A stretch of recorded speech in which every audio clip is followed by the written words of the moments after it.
Are you serious? Are you serious? It's been 1 year now. It's been 1 year since Malaysian Flight 370 disappeared in thin air. We know something happened.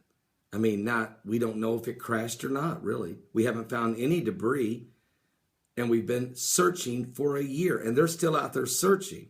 16,000 square miles have been searched.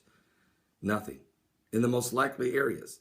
We also know that the manual radar and communication systems were manually shut down on the plane. We also know the plane turned and went in a different direction. We also know that pings have been heard. Pings that go all the way to Kazakhstan. People have been wondering. Even there's been rumors of cell phone calls from passengers' phones or text messages that were left from passengers' phones days after the plane supposedly crashed. There is a new book out. I just want to say, and the guy that wrote its name is Jeff Wise. And here's what he is saying. He is saying that the plane, his theory is this. It's a theory. It's an unorthodox theory, but he believes it's very possible that Malaysian airline flight 370 was hijacked and stolen by Russian President Vladimir Putin.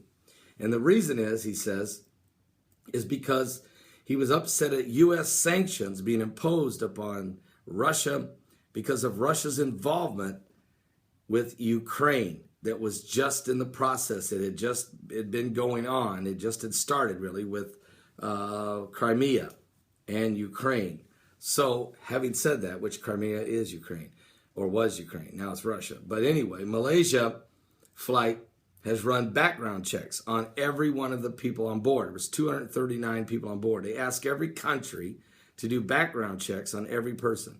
And all countries responded, and very quickly, except two, Russia and Ukraine. There were 3 Russians on board, and there's a hatch that goes down to where the manual systems are that have to be turned off. 2 of those Russian passengers were sitting next to the hatch. Just saying. Now, somebody shut down the plane manually, its system. Somebody did. We also know that Wise also wrote that Putin and Obama had a conversation on the telephone in which, in that discussion, let me see if I can read that right where the discussion of the phone call was. Yes. They had had a discussion on the phone in which Putin says ramifications. Generally, when someone does something like this, there's a boomerang effect. Let me tell you about the phone call. It was Wednesday, July 16th, last year, 2014. Obama announced new sanctions against Russia. Putin responded with a public statement warning that sanctions, quote, generally have a boomerang effect. The next day, Malaysian Flight 17 was shot out of the sky over Ukraine, in eastern Ukraine in the war area on 7/17/2014. The very next day. Was that the boomerang effect he was talking about? And we also know that on the plane, Flight 370 out of Malaysia, that was on its way to Beijing, China, that may have landed in Kazakhstan, that there was, in Kazakhstan, there are air strips or airfields quite large that could handle a plane this size and could land there. Also very hard to detect it in that part of the region. Now, the situation is this. Who was on the flight? Well, we've talked about that many times.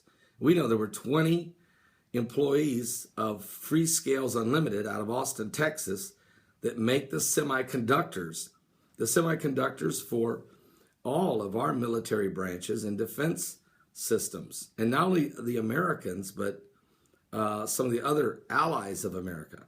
This was very sophisticated intellectual property, and that these employees may have had with them some prototypes as they were traveling to China. It may have been that Russia wanted to get their hands on these semiconductors, and that this is his theory, that the plane was hijacked, landed, so that this information could be extracted from those employees that were on that plane. It's hard to even fathom such a story, but when you're dealing with a war going on, many wars going on, and major defense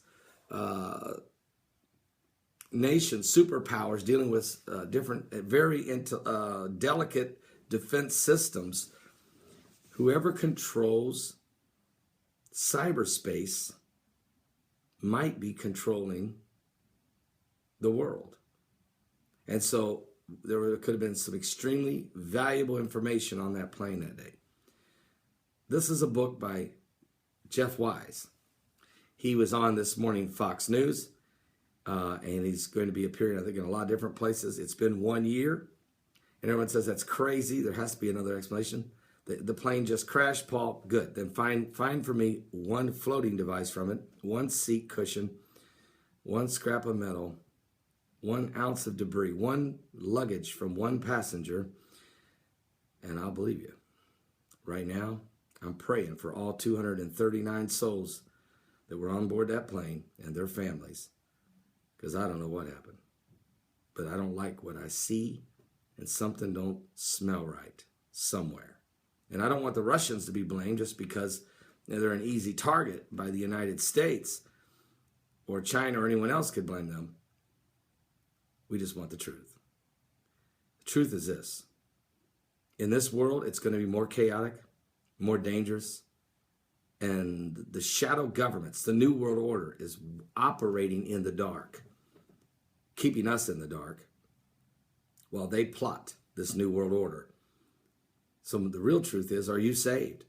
The question is, do you know Jesus? Because we're truly living in the last days. Give your life to Jesus Christ. We will talk about this tonight, as well as the New World Order, FEMA camps, and other things going on, current world events going on all over the world as it relates to end-time Bible prophecy tonight on my special broadcast on Sunday Night Live. Are you serious? Sunday Night Live starting at 7 p.m. Eastern for 3 hours right here at paulbegleyprophecy.com. That's www.paulbegleyprophecy.com.